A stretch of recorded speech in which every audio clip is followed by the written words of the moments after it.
Have you ever carried something heavy in your heart for a very long time, maybe years, maybe even decades, and you weren't sure if you could ever let it go?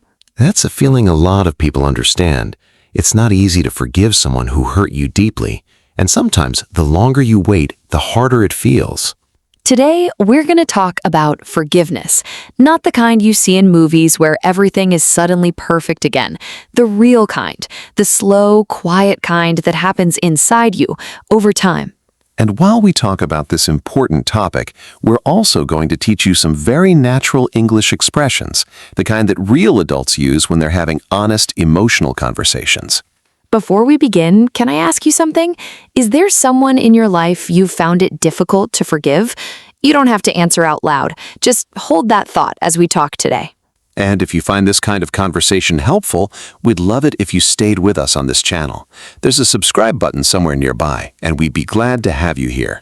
All right, let's begin with a very important phrase, one that sits right at the heart of this topic. Main Teaching Section 1. To hold a grudge. Can you say that with us? To hold a grudge. A grudge is a feeling of anger or resentment that you keep inside for a long time. When you hold a grudge, you haven't forgiven someone. You're still carrying that old pain. For example, you might say, I've been holding a grudge against my sister for years because of what she said at my mother's funeral. That's a very real kind of sentence. It happens in families all the time. Or someone might say, I didn't realize I was still holding a grudge. I thought I was over it, but every time I saw him, that old feeling came back. That phrase, I thought I was over it, is also very natural. It means you believed you had moved past something, but maybe you hadn't completely. Holding a grudge is very human. It doesn't make you a bad person. Sometimes it's how we protect ourselves, but over time it can be exhausting. There's a saying in English that many people find meaningful. Holding a grudge is like drinking poison and waiting for the other person to get sick. It's a powerful image, isn't it? It really is. And that's why so many people, especially as they get older, start to ask themselves, is this grudge worth carrying? What is it costing me? Those are honest questions, and they're the kind of questions that often lead people towards forgiveness, not for the other person, but for their own peace. Let's look at another very important expression that connects to this idea. The next phrase is to come to terms with something. This one is very useful when you're talking about accepting something painful from the past. When you come to terms with something, you've reached a kind of inner peace about it. You haven't forgotten it, you haven't pretended it didn't happen, but you've found a way to accept it and move forward. Here's a natural example. After many years, I finally came to terms with the fact that my father was never going to apologize. I stopped waiting for something that wasn't coming. That's a very mature and emotionally honest sentence, and it reflects something real. Sometimes the people who hurt us never say sorry, and we have to find a way to heal anyway. Another example might be, she came to terms with her past and realized she didn't need to hold on to that anger anymore. It was time to let herself be free. The phrase, let herself be free, is also worth remembering. Forgiveness, in many ways, is about freeing yourself, not the other person. Now, there's a difference between formal and informal ways to say this. In a formal conversation, you might say, I have gradually come to terms with what happened.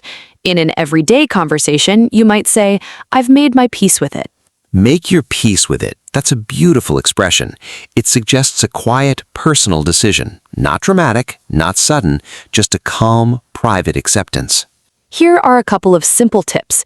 First, when you use come to terms with, it's usually followed by a noun phrase or a fact, like the truth, the past, or what happened. Second, this phrase is more about inner acceptance than about the relationship with the other person. You can come to terms with something even if you never speak to that person again. And that's an important point. Forgiveness doesn't always mean reconciliation. You can forgive someone and still choose to not have them in your life. Our third expression today is one of the most common and most powerful in emotional English, to let go. To let go means to stop holding on to something, a memory, a feeling, an expectation, or a relationship. It sounds simple, but we all know it isn't always easy.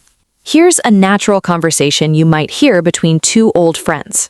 You know, I finally let go of what happened between me and my brother.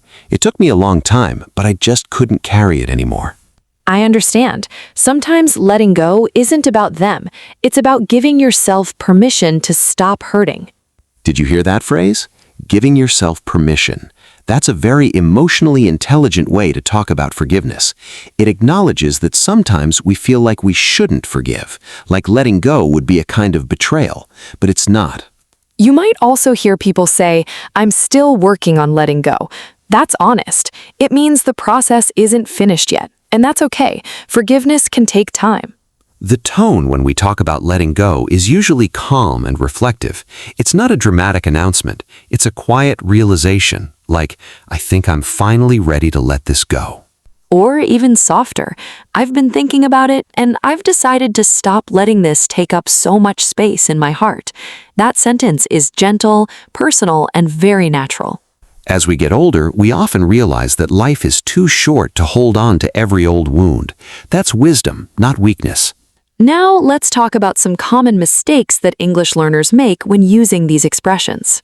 The first one is saying, I forgive to him instead of I forgive him. The verb forgive doesn't need to before the person. You simply say, I forgive him, or I forgave my mother. The second mistake is confusing forget and forgive. These are very different words. Forgive means to release someone from blame. Forget means you no longer remember. You can forgive without forgetting. In fact, most of the time, that's exactly what happens. I've forgiven her, but I haven't forgotten what happened. That's honest and natural. The incorrect version would be I've forgotten her, which has a completely different meaning. The third mistake is saying I am holding grudge without the article. The correct phrase is I am holding a grudge. Don't forget the A. And the fourth mistake, this one is more about tone. Sometimes learners say, I have let go of you when talking about forgiveness, but that phrase can sound like you're ending your relationship entirely. If you want to talk about forgiving someone, it's more natural to say, I've let go of the pain, or I've let go of the anger, not the person. These are small things, but they make a big difference in how natural your English sounds. Now let's take a moment and think together. I'm going to give you 2 sentences and you can decide which one sounds more natural and emotionally honest. Take your time. There's no rush. Here's the first pair. Which sounds more natural? Option A, I have forgiven to my father for everything. Option B, I've forgiven my father. It wasn't easy, but I needed to do it for myself. Option B is the more natural one. It's warm, honest, and uses the verb correctly. It also shows the emotional reason behind the forgiveness. Here's the second pair. Which feels more real? Option A, I'm over it. Option B, I thought I was over it, but I realized I was still holding on to some of that old pain. Option B again. It shows depth. Real feelings aren't always simple. When we talk about forgiveness, the more honest and layered our language is, the more people connect with what we're saying. Think about your own life for a moment. Is there something you've been holding on to that you'd like to release? You don't have to share it. Just notice how it feels to ask yourself that question. Today we talked about 3 powerful expressions: to hold a grudge, to come to terms with something, and to let go. These aren't just English phrases, they're part of how real people talk about some of the most meaningful moments in life. Forgiveness isn't about pretending that nothing happened. It's not about saying that what someone did was okay.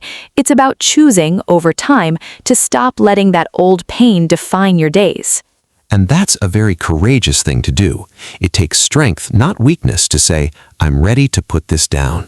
We hope something in today's conversation spoke to you, whether it was the language or simply the idea that healing is possible, even after many years. We'd love to hear from you. If you feel comfortable, you can leave a thought in the comments, something you've come to terms with, or something you're still working on. There's no judgment here. And if you enjoyed spending this time with us, a like or a share goes a long way. It helps others find this kind of calm, thoughtful English learning. Thank you so much for being here today. Take good care of yourself. See you next time.